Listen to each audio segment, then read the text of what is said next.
আবু বকর রাদিয়াল্লাহু তাআলা বলেছেন, সত্যবাদিতা হলো আমানত আর মিথ্যা হলো খেয়ানত। ঈমান কিন্তু সত্যবাদিতার নাম। যারা আল্লাহকে রব হিসাবে মানে, তাওহীদে বিশ্বাস করে, তারা সত্য কথা বলে, সত্যবাদিতা তাদের মধ্যে আছে। আর যে আল্লাহকে রব হিসাবে মানে না, আল্লাহর তাওহীদে বিশ্বাস করে না, সে আল্লাহর সঙ্গে শরীক বা পার্টনার সাব্যস্ত করতেছে, সে মিথ্যা কথা বলতেছে। তো ঈমান জিনিসটাই হলো কি? সত্যবাদিতার ব্যাপার। তো এই জন্য সত্যটা হলো আমানত আর মিথ্যাটা হলো আমানতের খেয়ানত। ইমাম কুরতুবী রাহমাতুল্লাহ বলেছেন, সত্যবাদী হলো সে ব্যক্তি যার কথা এবং কাজ এক হয়। কথা এবং কাজ এক হয়, ভেতর আর বাহির একরকম হয়, এটাই হলো সত্যবাদিতা। তাহলে ভেতর যা হবে বাহিরটাও সেরকম হতে হবে।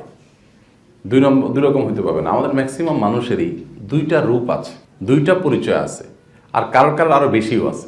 কিরকম দুইটা পরিচয়? একটা পরিচয় পাবলিকের কাছে, আরেকটা পরিচয় আমার নিজের কাছে। মানুষের কাছে একটা জাহির করি, এটা আমার ক্লায়েন্ট, আমার কাস্টমার, আমার অফিস সহকর্মী, সবার কাছে আমার একটা রূপ জাহির হয়, বাট আমি নিজেকে আরেকটা রূপ জানি। এই জিনিসটা আছে না? দুইটা না, বহু রূপ আছে আমাদের মধ্যে।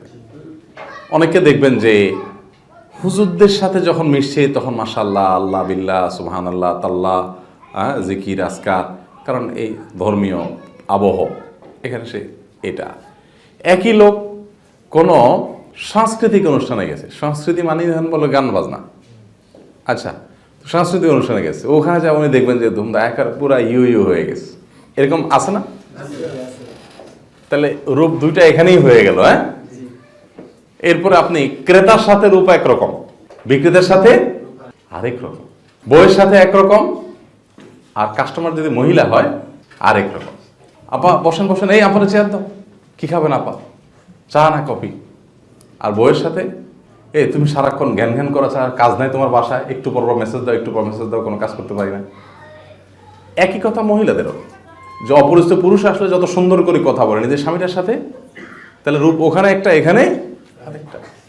এভাবে আমাদের কত সহস্র রূপ যে আমরা ধারণ করে আছি, সেগুলো যদি আল্লাহর উপর আমাদের ভেতরটাকে যদি কোনো ফিল্মের মতো করে আল্লাহ তাআলা যদি আমাদেরকে বাহির করে দেখার সুযোগ দিতেন, আমরা নিজেরাই পাগল হয়ে যেতাম নিজেদের রূপ দেখা, যে আমি কত নিকৃষ্ট, কত নোংরা এবং কত বাজে ক্যারেক্টার এবং চরিত্রের মানুষ আমি, যে আমার কত রূপ আমি কত জায়গায় দেখাই। এই সবগুলোর সাথে সম্পর্ক হলো এই সত্যবাদিতার গুণের সাথে, যে ভেতর একরকম হবে, বাহির আরেক রকম হবে না। ভাই, ভেতর বাহির একরকম করার সংগ্রাম চালাতে হবে, যে আমার এই দুইটার ভিতরে আমি গ্যাপটা কমায় ফেলবো ইনশাআল্লাহ। কোরআনে কারিমে আল্লাহ তাআলা এমনি এমনি বলেন না, ইয়া আইয়ুহাল্লাযীনা আমানুত্তাকুল্লাহ, হে ঈমানদারগণ তোমরা তাকওয়া অবলম্বন করো, তাকওয়া অবলম্বন করো, মুত্তাকি হও। এরপরে আল্লাহ বলছেন ওয়াকুনু মাস সাদিকিন। এই আয়াতগুলো আমাদের মুখস্থ করে ফেলার দরকার, ছোট ছোট আয়াত তো। ইয়া আইয়ুহাল্লাযীনা আমানুত্তাকুল্লাহ, হে ঈমানদারগণ তোমরা তাকওয়া অবলম্বন করো, ওয়াকুনু মাস সাদিকিন, এবং তোমরা থাকো মুত্তাকিদের, এই সাদিকদের সাথে। সাদিক মানে কি? সত্যবাদী, সত্যবাদীদের সাথে থাকো।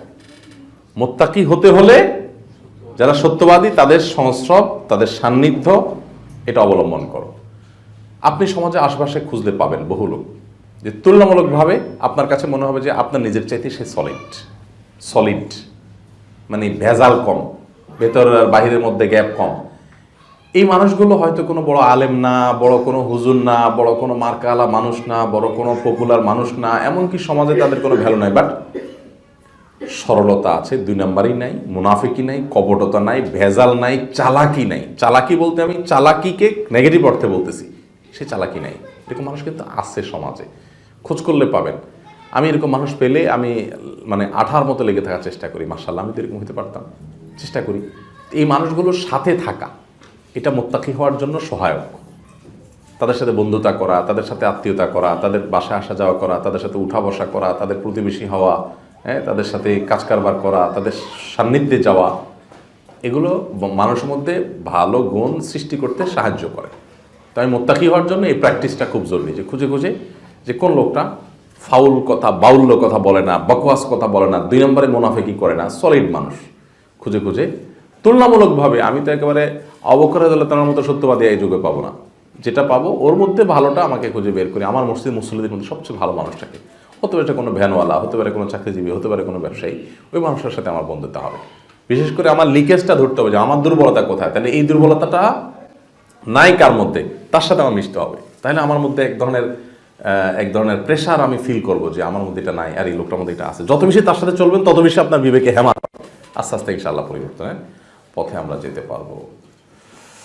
জুনায়েদ বাগদাদী রহমতুল্লাহ আলাইহি বলেছেন, প্রকৃতির সত্যবাদিতা হলো এমন স্থানে সত্য বলা যেখানে মিথ্যা বললেই কেবল মুক্তি পাওয়া যেতে পারে, মিথ্যা বললেই মুক্তি যাওয়া যেতে পারে, সেখানেও দাঁড়িয়ে সত্য বলা, এটা হলো আসল সত্যবাদিতা। সত্যবাদিতার একেবারে চূড়ান্ত পর্যায়ে এটা, যেখানে মিথ্যা বলা ছাড়া উপায় নাই, সেখানেও আল্লাহর উপর ভরসা করে সত্যের উপরে টিকে থাকা। মানুষ 10টা গালি দিবে, আমার 2টা ক্ষতি হবে, অনেক সমস্যা হবে, তারপর আমি ওইটার উপর অটল থাকলাম। এটা হলো অনেক বড় ব্যাপার।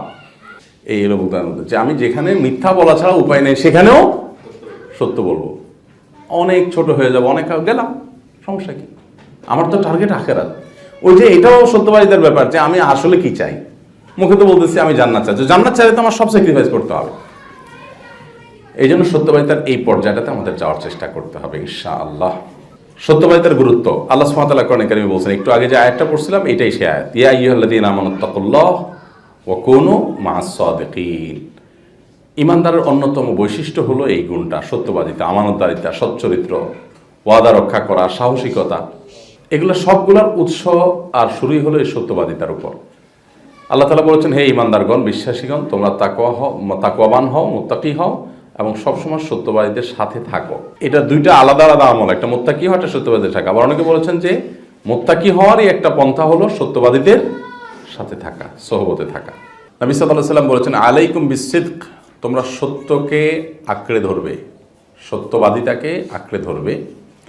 ফাইন্নাস সিদকা ইয়াহদি ইলাল বির, কারণ সত্য এটা মানুষকে ভালোর দিকে নিয়ে যায়। নেক আমল চান, তাকওয়া চান, তাহলে এই পথে আপনি যেতে পারবেন সত্যবাদিতার এই গুণটার মাধ্যমে। ওয়া ইন্নাল বিররা ইয়াহদি ইলাল জান্নাহ, আর নেক কাজ, ভালো কাজ এটা জান্নাতে নিয়ে যাবে। সত্যবাদিতা মানুষকে ভালো মানুষ বানায়, আর ভালো মানুষ হলে মানুষ জান্নাতে যেতে পারে। তাহলে ভালো মানুষ হওয়ার জন্য সত্যবাদী হওয়ার কোনো বিকল্প। আল্লাহ সুবহানাহু ওয়া তাআলার কাছে 2টা তালিকা থাকে, সত্যবাদীদের তালিকা, মিথ্যুকদের তালিকা। যারা সত্যবাদিতা যাওয়ার জন্য সংগ্রাম করে, সত্য বলবো, ধানায় পানায় করবো না, এই সংগ্রামে আগাইতে থাকে এবং চেষ্টা করতে থাকে, আগাইতে থাকে। তো করতে করতে একটা পর্যায়ে গিয়ে আল্লাহ সুবহানাহু ওয়া তাআলা ফেরেশতাদের নির্দেশ করেন, আমার এই বান্দার নাম সিদ্দিকদের তালিকায় উঠায় ফেলো। সে সত্যবাদীদের তালিকায় তার নামটা চলে যায়। আর এর বিপরীতে ফাইনাল কাযিবা ইয়াহদি ইলাল ফুজুর, আর মিথ্যা মানুষকে পাপের দিকে নিয়ে যায়, গুনাহের দিকে নিয়ে যায়। মিথ্যা আস্তে আস্তে আস্তে আস্তে অন্যান্য পাপগুলোকে ডাইলবাদ করে ফেলে। ওয়াইনাল ফুজুর ইয়াহদি ইলান নার, আর গুনাহ মানুষকে জাহান্নামের দিকে নিয়ে যায়। অতএব মিথ্যার সেদিকে নিয়ে যায়। ওমা ইয়াসালু রাজুলু ইয়াকযিব, আরেকজন মানুষ মিথ্যা যখন বলতে থাকে কাজে বেকাজে, কাস্টমারের সাথে, মানুষের সাথে, বইয়ের সাথে, সন্তানের সাথে, দরকারে বেদরকারে বলতে ওয়ায়াতহাররাল কাযব, এবং সবসময় সে ইচ্ছা করে মিথ্যা কথা বলে, প্ল্যান পরিকল্পনা করে সাজার সুন্দর করে বলে, এরকম করতে থাকে। হাত্তা ইউকতাবা ইনদাল্লাহি কাযযাবা, তখন একটা পর্যায়ে এই লোকটার নাম মিথ্যুকদের তালিকায় উঠে যায়। তো আমাদের নামগুলো হয় সত্যবাদীদের তালিকায় আছে, আর না হলে মিথ্যাবাদীদের তালিকায় আছে। তো সংগ্রাম চালানো দরকার যেন সত্যবাদীদের তালিকা আমার নাম আছে এটাকে নিশ্চিত করতে পারি। আমি নিজেরটা নিজেই বলতে পারার কথা যে আমি কতটা সত্যবাদী। নিজেকে নিজে পরীক্ষা করা দরকার, চাপ দেওয়া দরকার, যোগ্যতা করা দরকার। আল্লাহ তাআলা আমাদের সবাইকে তৌফিক দান করুক। সবাই চেষ্টা করবো তো ইনশাআল্লাহ। সত্যের প্রয়োগ, সত্যবাদী হওয়া, এটার একটা স্তর হলো আল্লাহর সাথে সত্যবাদী হওয়া। আল্লাহর সাথে সত্যবাদীটা কি? আমরা ওই যে আল্লাহকে বলছি যে আল্লাহ আমাদের রব, না? আল্লাহকে রব হিসাবে আমি বললাম আল্লাহ তুমি আমার রব, স্বীকার করলাম। এখন আমি এটা ভেতর থেকে কতটা ধারণ করি, এটা হলো আল্লাহর সাথে সত্যবাদিতার ব্যাপার। যে আমি আল্লাহ তাআলার কাছে রব হিসাবে যে স্বীকার করলাম, আসলে কি আল্লাহকে পালন করতে মনে করি? তাহলে আমার চাকরি, আমার ব্যবসার জন্য এত অরিড হওয়ার তোমার কিছু নেই। আমি যদি মনে করি যে আল্লাহই রক্ষাকারী, তাহলে তো আল্লাহর প্রতি সে বিশ্বাসটা, আমার তাওয়াক্কুলটা ওই লেভেলে থাকা দরকার। এগুলো হলো আল্লাহর সাথে সত্যবাদিতা আর কি, যে আমি মুখে যেটা বলছি সেটা স্বীকার করতেছি কিনা। আল্লাহ আমাদের আমলের তৌফিক দান করুক। আস-সুন্নাহ ফাউন্ডেশন, উম্মার স্বার্থে, সুন্নাহর সাথে।